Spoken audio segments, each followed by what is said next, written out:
ठीक है, okay. Camera नीचे करो। प्रिय उपासक उपासिकाओं, समाज निर्माण में या बौद्ध समाज के निर्माण में श्रेष्ठ जीवन की एक महती भूमिका है। बिना श्रेष्ठ जीवन निर्माण के बौद्ध समाज के निर्माण की अवधारणा है, उसे ठीक से पूरा नहीं किया जा सकता। इस विषय पर आज फिर चर्चा को जारी रखेंगे। अभी तक जो हमने चर्चा की कि अगर जीवन को श्रेष्ठ बनाना है तो हमें शील संपन्नता के साथ साथ हमें स्वभाव, व्यवहार और वाणी में बदलाव करना होगा। वाणी की विनम्रता, स्वभाव की सुंदरता और व्यवहार की श्रेष्ठता, ये सारी बातें हमारा स्वभाव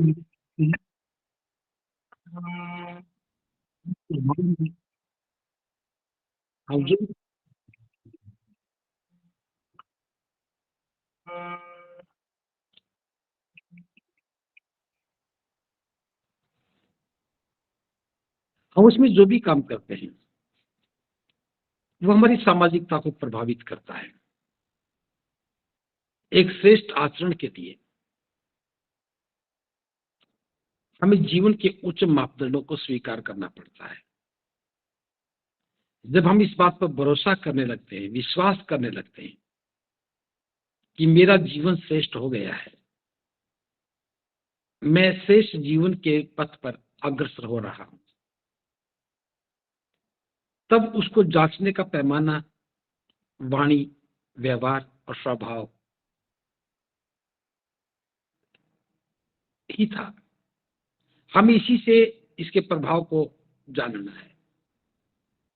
आज इससे थोड़ा और आगे बढ़ के बात कर रहा हूं, और बात का विषय भी यहां से शुरू हुआ। 10 नवंबर के कार्यक्रम के बाद जब हमने गौतम बुद्ध विश्वविद्यालय में बौद्ध समाज के निर्माण की घोषणा की, जब आप सभी ने जाति तोड़ने की घोषणा की और ये कहा कि मैं बौद्ध हूं, जाति से मुक्त हूं, बौद्ध मेरा समाज है, तब एक छोटी सी प्रतिक्रिया भी आई कि घोषणा करने से कोई जाति टूट जाती है क्या? मंच पर खड़े होने से क्या जाति खत्म हो जाती है क्या? हाथ ऊपर कर लेने से क्या बौद्ध समाज बन जाता है क्या? बिल्कुल सही बात है। जिसके भी मन में ये विचार आया, इसमें कोई बुरी बात नहीं है। हम इसे संदेह नहीं कहते, हम इसे अनुभव की कसौटी पर देखते हैं।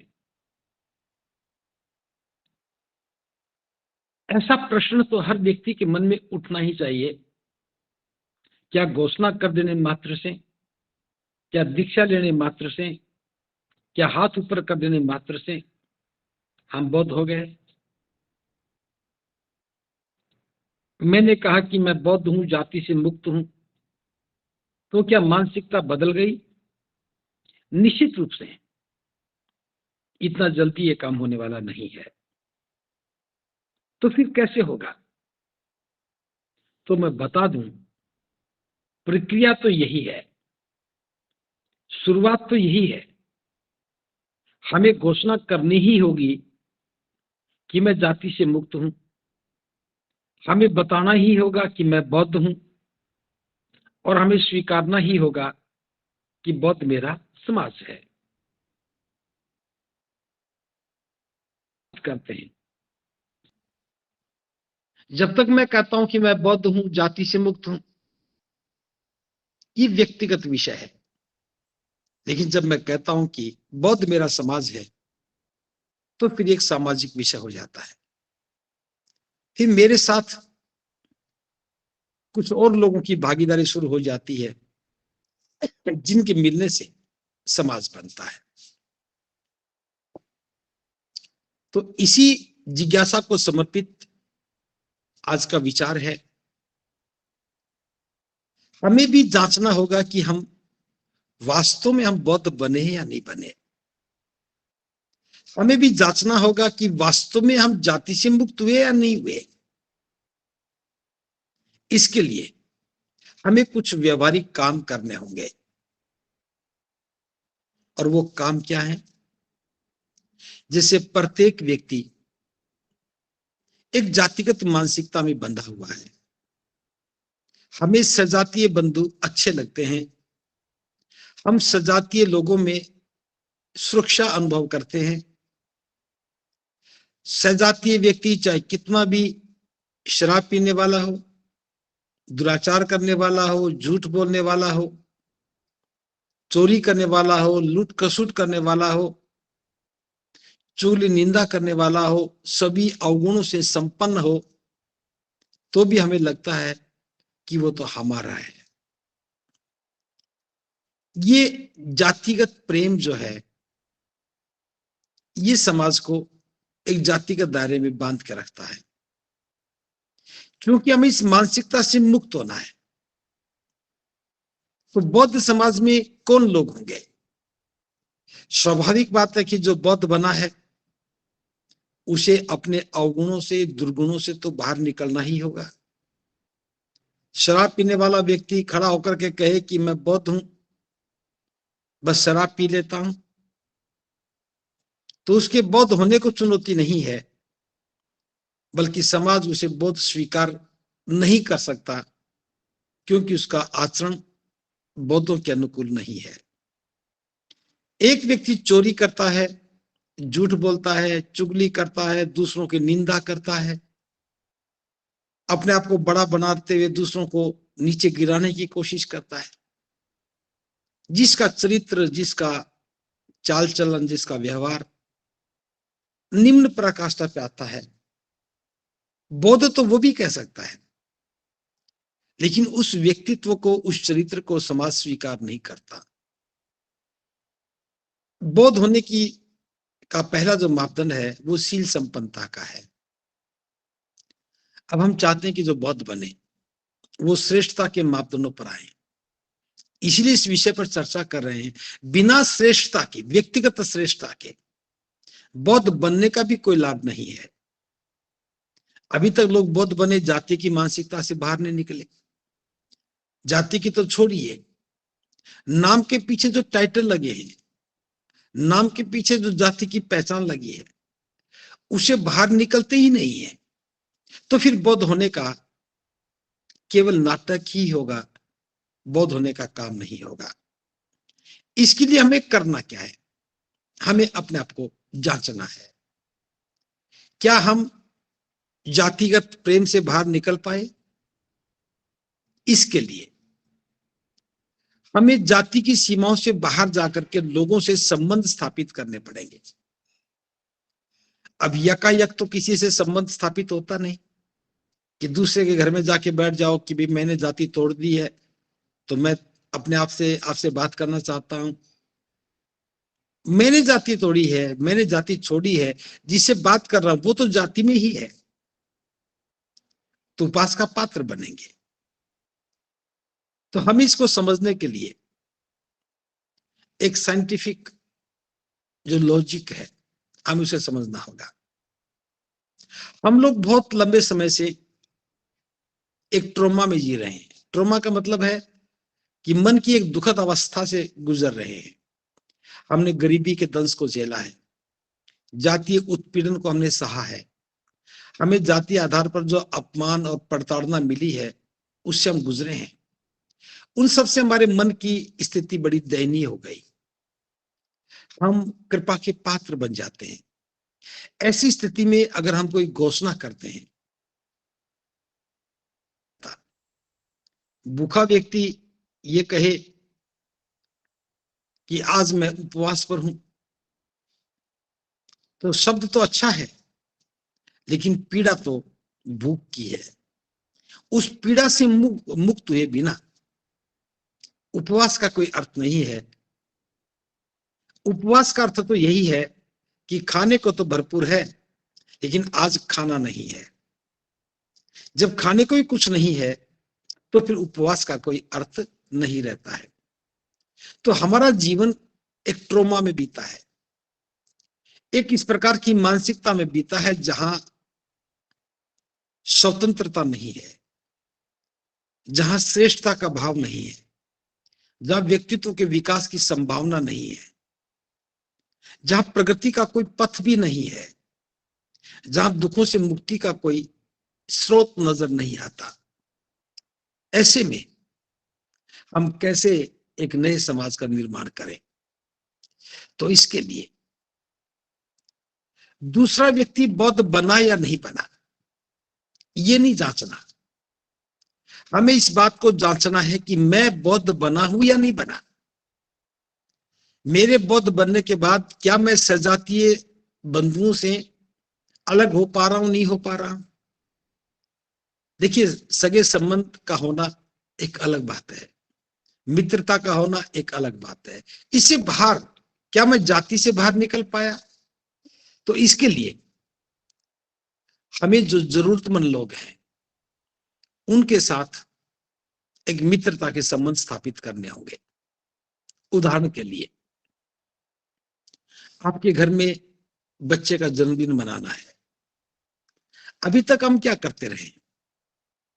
जन्मदिन पर हम अपने ही बराबर के लोगों को बुलाते हैं, अपने अड़ोस पड़ोस के लोगों को बुला लेंगे, उसमें भी सजातीय लोगों को प्राथमिकता होती है। कुछ बच्चा अपने मित्रों को बुला लेता है, उसमें जाति की भावना नहीं रहती है। यानी कि जो भी बच्चे का जन्मदिन मनाते हैं या आप शादी की सालगिरह मनाते हैं या किसी भी प्रकार का घर में एक उत्सव मनाते हैं, तो हम अपने बराबर के लोगों को ही बुलाते हैं। अब थोड़ा सा इसमें बदलाव कीजिए। मैं इस बात के लिए मना नहीं कर रहा हूं कि उनको ना बुलाएं। बदलाव की बात यह है, हम अपना जन्मदिन एक दूसरे तरीके से मना के देखें। जैसे एक ऐसी बस्ती है, एक ऐसा मोहल्ला है, उसमें बहुत गरीब लोग रहते हैं, उनकी अपनी समस्याएं हैं। ये भी हो सकता है कि हम उस मोहल्ले में से 10-20 लोगों को अपने घर पे बुलाएं। उनमें रिक्शा पुलर भी हैं, ठेले पर सामान बेचने वाले भी हैं, दिहाड़ीदार मजदूर भी हैं, किसी भी प्रकार का छोटा मोटा काम करके जो गुजारा करने वाले लोग हैं। अब हमें नहीं देखना कि उसकी जाति क्या है, उसका गोत्र क्या है, कहां का है। या तो हम उन्हें अपने घर पर बुलाएं या हम उनके पास जाएं और उनके साथ हम अपनी खुशियां साझा करें। इसके पीछे भाव क्या है? हम जिस दौर से गुजरे हैं उससे बाहर निकलने में किसी को 20 वर्ष लगे हैं, किसी को 30 वर्ष लगे हैं, किसी को 50 वर्ष लगे हैं। हम तो उस ट्रॉमा से, उस प्रताड़ना से, उस दुखद भाव से बाहर निकल पाए, लेकिन असंख्य लोग आज भी हैं जो उसी मनोदशा में रह रहे हैं। अगर हम उनके साथ बैठ करके, उनके साथ एक व्यवहारिक संवाद और संबंध स्थापित करके, उनके साथ एक चाय पी करके या उनको कुछ खिला पिला करके उनके दुख सुख की बात करें, उनको भी लगेगा कि कोई हमारे बीच में बैठ करके हमारे कल्याण की बात कर रहा है, कोई हमारे साथ अपने अनुभव साझा कर रहा है। हालांकि ये काम आसान नहीं है, बहुत मुश्किल है, लेकिन श्रेष्ठता की अगर बात है, अपने आप को जांचना है, तो एक बार हमें वहां जाकर बैठना होगा। वो किस हालात में रहते हैं उसको समझना होगा, उसकी मानसिकता में उनकी हालात कितनी जिम्मेदार हैं ये समझना होगा। और फिर हम देख सकते हैं कि उन लोगों को, उनके जीवन स्तर को ऊपर उठाने में मेरी भूमिका क्या हो सकती है। जब हम अपने जीवन में कुछ खुशियों को सेलिब्रेट करते हैं, उस सेलिब्रेशन में हम किसी के जीवन की विकास की संभावनाओं को देखते हैं, तब लगेगा कि हमने एक महत्वपूर्ण अवसर को एक उपलब्धि में बदला है। उनके बीच में बैठ करके जब हम ये बात कहें कि मैं भी इसी परिस्थिति में से निकला हूं, मेरे अंदर भी जो आज परिवर्तन हुआ है, मेरा जीवन स्तर जो बदला है, मेरी जो सोच बदली है, इसके पीछे ये प्रयास रहे। निस्संदेह जब हम उनके साथ बैठ करके उनकी दुख तकलीफों को समझने की कोशिश करेंगे, उनसे वार्तालाप करेंगे, भले ही हम उनको कुछ दे करके ना आए, लेकिन उनके जीवन में नई संभावनाओं का द्वार खोल देंगे। जिनका भला करना चाहते हो उनके साथ बैठना होगा, उनके साथ संवाद करना होगा। हमारा मानसिक स्तर चाहे कितना भी ऊंचा क्यों ना हो, लेकिन व्यवहारिक संवाद का दायरा हमें उन्हीं के मानसिक स्तर पे जाके करना होगा। अभी तक जो मैं देख पाया और समझ पाया, मैं स्वयं को भी इस बात में देख रहा हूं, हम सब ने ये काम करना बंद किया, और हम सब ने ये काम करना बंद किया। उसका परिणाम ये रहा कि जरूरतमंद लोगों से हमारा संवाद स्थापित नहीं हो पाया और वो मुख्य धारा से जुड़ नहीं पाए।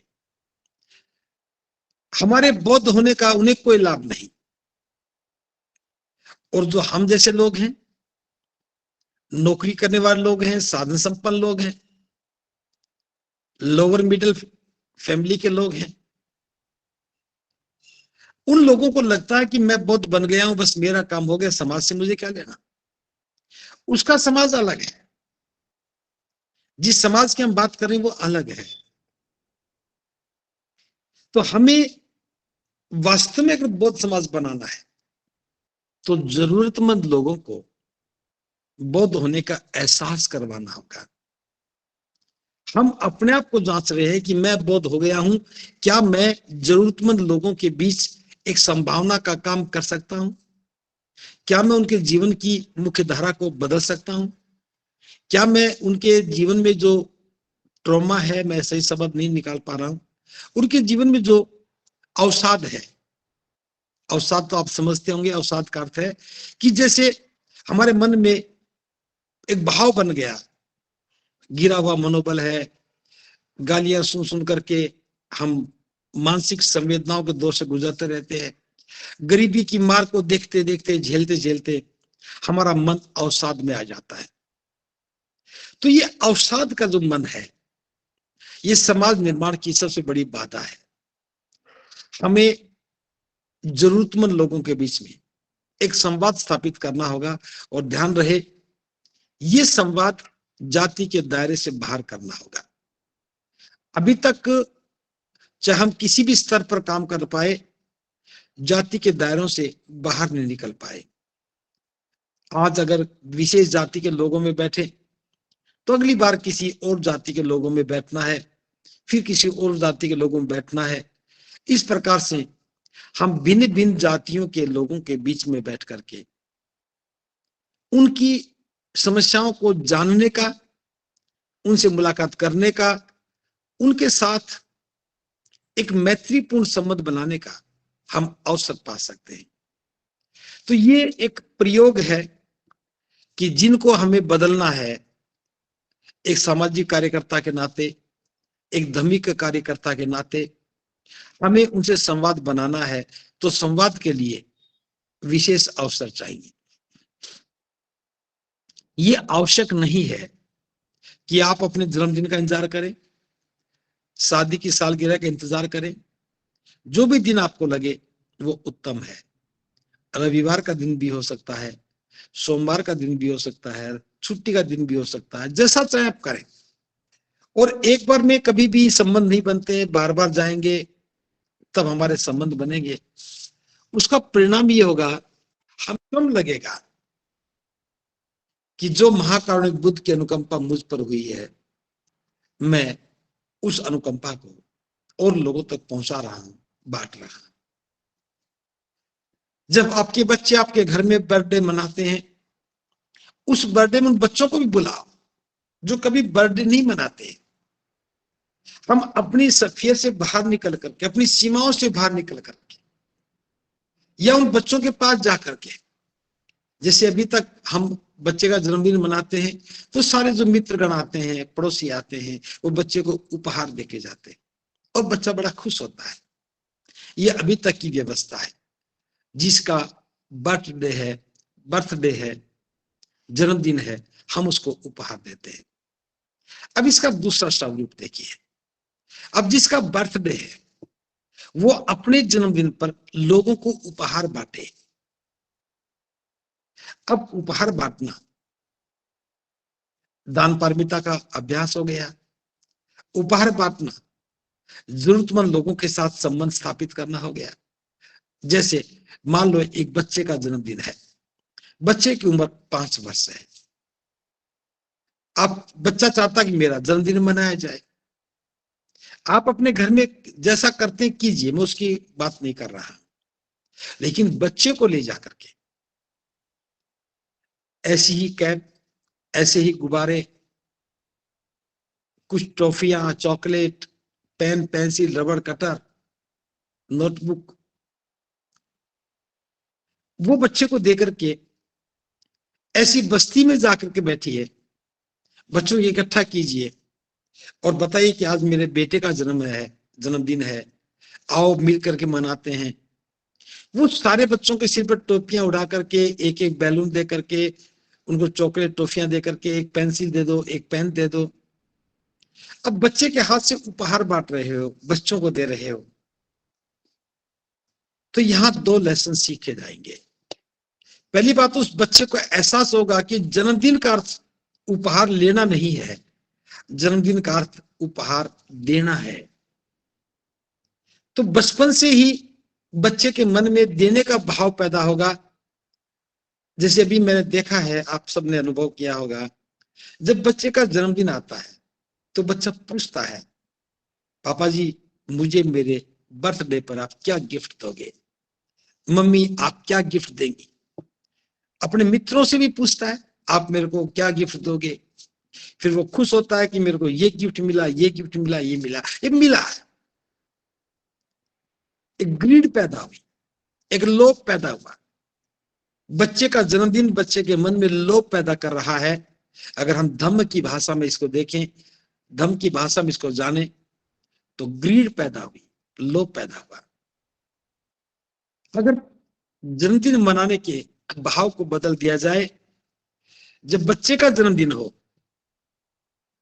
तो बच्चा तय करे कि पापा जी पिछली बार मैंने 20 पेंसिल बांटे थे, इस बार मैं चाहता हूं थोड़ा और बांटूं, 20 की बजाय मुझे 40 पेंसिल चाहिए।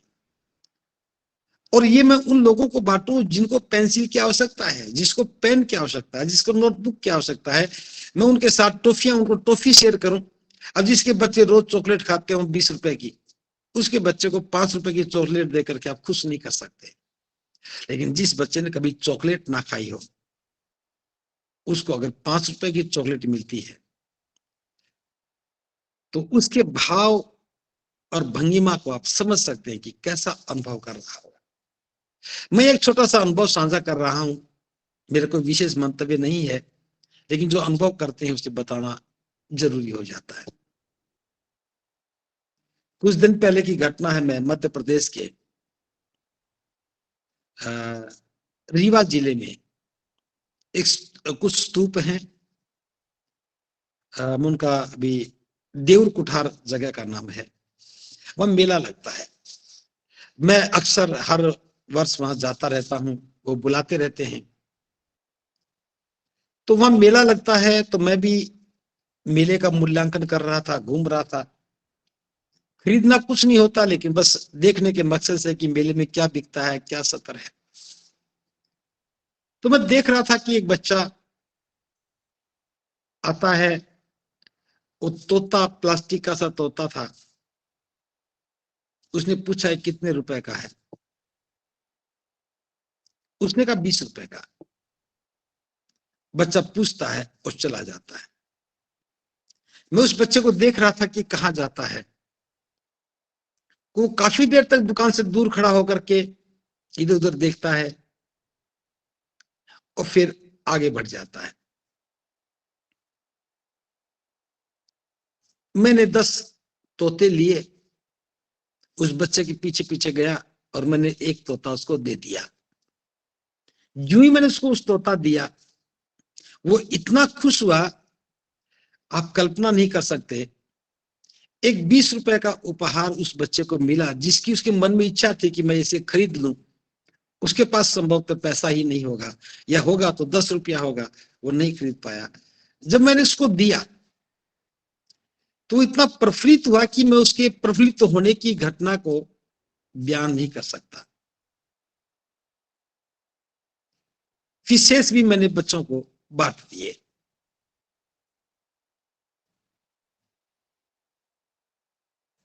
चावल के मुरमुरे बहुत सस्ते थे। अब चावल को, जो भुना हुआ चावल होता है, उसको गुड़ में मिला करके वो लड्डू से बना लेते हैं, ऐसे लेकर के बच्चों को बांटा। मैं देख रहा था कि जिन बच्चों के मन में इच्छा तो थी मिल जाए, लेकिन क्षमता नहीं थी खरीद सके, उनके चेहरे पर जो खुशी का भाव देखा, वो भाव हमारे अंदर रूपांतरित होता है।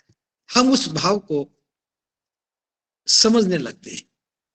अगर बचपन में छोटे बच्चे को इस दौर से गुजार दिया जाए कि मेरा जन्मदिन था, तब मैंने जरूरतमंद बच्चों को पेन, पेंसिल, रबड़, कटर बांटे, टॉफियां बांटी, उनके साथ बैठे, उनके साथ हैप्पीनेस शेयर किया, तो जो हमारे मन में अमीर गरीब का जो भेद है, हमारे मन में तुम तो गरीब हो, मैं अमीर हूं, हमारे मन में कि वो तो बहुत कमजोर हैं, गंदे कपड़े पहनते हैं, ये सब भाव निकल जाएगा।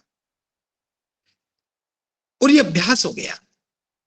आपके घर में कोई खुशी का अवसर आया, जैसे हम सभी लोग, मैं देखता हूं, अपने माता पिता की या दादा दादी की बरसी मनाते। बरसी मीन्स डेथ एनिवर्सरी, उनकी मृत्यु का जो दिन है वो सेलिब्रेट करते हैं। और सेलिब्रेशन में वही रिश्तेदार, वही पड़ोसी, वही मित्र शामिल होते हैं। वो हमारा एक दायरा है, हम उनको कुछ दे नहीं सकते। लेकिन जैसे मैं बात करूं, यह धम्मभूमि का एक नीतिगत फैसला भी रहा है कि जब हम अपने बुजुर्गों की डेथ एनिवर्सरी मनाएं, तो हमें जो जरूरतमंद बुजुर्ग हैं उनको उनकी आवश्यकता के अनुसार सामान देना चाहिए। जैसे सर्दी का समय है तो उन्हें गर्म कपड़े दे दें, गर्मी का अवसर है तो जैसे वो कपड़े पहनते हैं, कुर्ता पजामा, पैंट कमीज जो भी है, हम उनको उपहार में दें। जो उनके काम आने वाली चीजें हमको दें।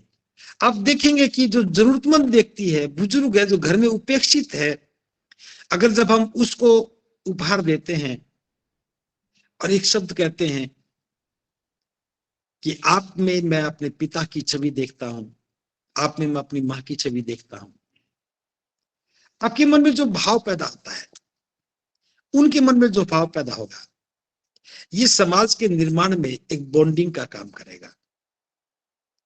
और वो बॉन्डिंग ऐसी होगी कि लोगों को लगेगा कि समाज है, हमें भी कोई दुख तकलीफ में याद करता है, हमें भी इस लायक समझा जाता है कि एक उपहार दिया जा सके। मैं देखता हूं कि बुजुर्ग लोग सबसे उपेक्षित लोग होते हैं। परिवार चाहे कितना भी संपन्न हो, बुजुर्ग हमेशा उपेक्षित होते हैं। उनको एक पल लगना चाहिए कि उपेक्षा नहीं, आपका सम्मान भी होता है।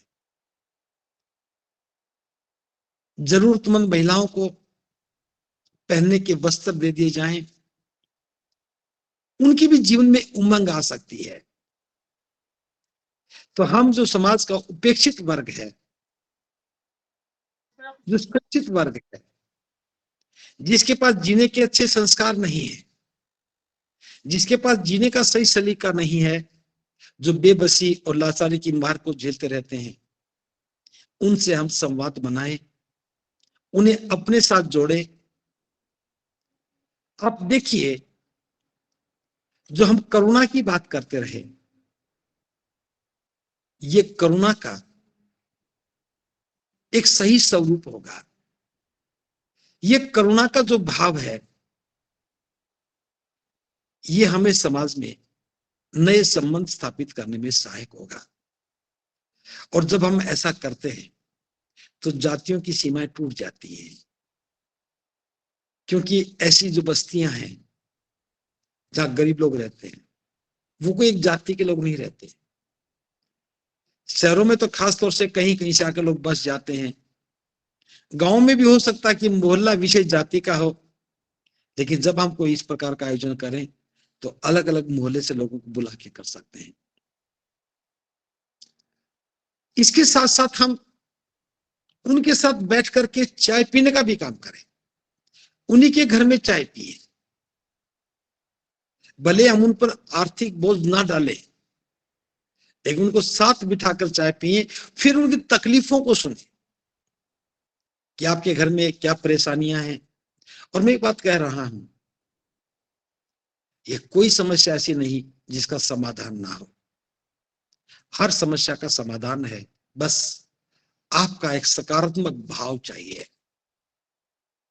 कितने ही लोग हैं जिनके पास कोई जाकर पूछने वाला भी नहीं कि आपकी समस्या क्या है। जब आप पूछेंगे तो आपको लगेगा कि मैं कुछ दे रहा हूं। आप सुझाव के रूप में, आप समाधान के रूप में दो शब्द भी कहेंगे, तो वो दो शब्द शब्द मात्र हैं, उनकी कोई कीमत नहीं है, लेकिन वो दूसरे व्यक्ति के जीवन का रूपांतरण करने में बहुत महत्वपूर्ण भूमिका निभाते हैं। जब कोई व्यक्ति ये बताए कि आपके दो शब्दों से मेरा जीवन बदल गया, तो आप देखिए आपकी साधना पूरी हो जाती है। अभी मैंने मध्य प्रदेश का दौरा किया, कई जगहों पर कार्यक्रम हुए जो मेरी कभी संभावनाओं में नहीं था। मैंने वो सब मध्य प्रदेश में देखा। मैंने उन लोगों को भी देखा जो रूपांतरित हुए। मैं उन महिलाओं से भी मिला जो रूपांतरित हो चुकी थी, और उन्होंने स्वयं कहा कि भंते जी, देशनाओं को सुनकर के, धर्म की चर्चाओं को सुनकर के हमारा जीवन बदल गया। ये हमारे प्रयासों का एक परिणाम है। हम सबके जीवन में हमारे प्रयासों के परिणाम आने चाहिए, लेकिन हमारे प्रयास उस स्तर के होने तो चाहिए जहां संभावना हम देख नहीं रहे, वहां अपार संभावनाएं हैं। अगर हम अपने ही सजातीय बंधुओं को समाज के रूप में देखने का काम करेंगे तो याद रखना, ये काम कभी पूरा नहीं होगा। हम बांटना शुरू करें, हम खुशियों में लोगों को साझेदार करना शुरू करें, हम लोगों के साथ बैठ करके उनके दुख दर्द को दूर करने की बात करें। और जो कई शताब्दियों से हम जिस अवसाद से गुजर रहे हैं, समाज जिस अवसाद से गुजर रहा है, हम उसकी ताकत बने, उसको सहारा दे। एक और उदाहरण के साथ मैं बात करना चाहता हूं। जैसे मैंने कहा, या धम्मभूमि का विचार था कि हमें बारात में जाना और दावत खाना दोनों बंद करने होंगे। और ये विषय उठा कि बनते जी, अगर ऐसा करेंगे तो फिर समाज कैसे बनेगा। जो व्यक्ति दावत ना खाने पर नाराज होता है उसे हो जाना चाहिए, और जो व्यक्ति बारात ना जाने पर नाराजगी दिखाता है उस नाराजगी को स्वीकार कर लेना चाहिए। लेकिन इससे बाहर जाकर के देखिए, आपकी संकल्प के साथ कितनों के चेहरे खिल उठेंगे, आपके इस निर्णय के साथ कितनों का जीवन प्रभावित होगा एक अच्छे उद्देश्य के साथ।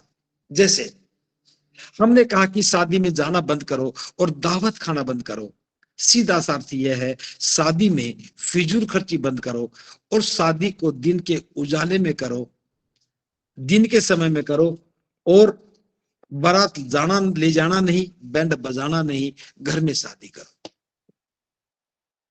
अब इसके पीछे का गणित भी समझाओ कि शादी में उतना ही खर्च करो जितना एक महीने में कमाते हो, उससे ज्यादा मत खर्च करो।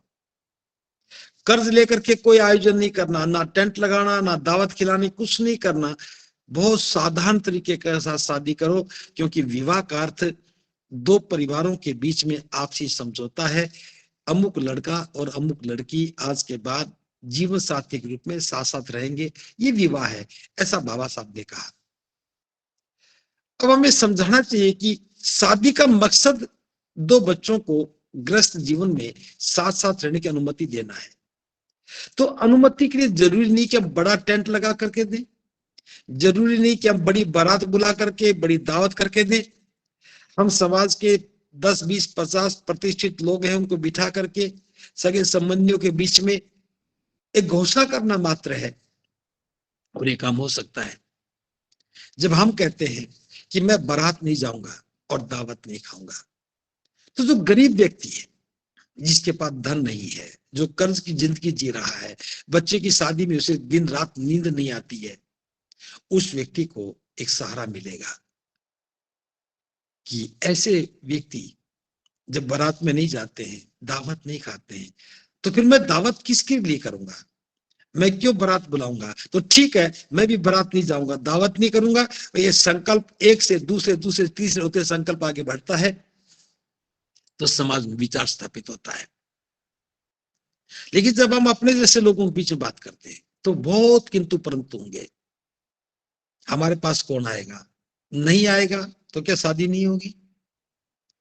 जो बहाने बनाने वाले लोग हैं उनसे बाहर निकल करके जिनकी वास्तव में जरूरत है उनके पास जाकर के बात कहकर देखिए कि मैंने फैसला किया है, मैं शादी में नहीं जाऊंगा, बारात में नहीं जाऊंगा और दावत नहीं खाऊंगा, क्योंकि मैं समाज को कर्जदार नहीं करना चाहता।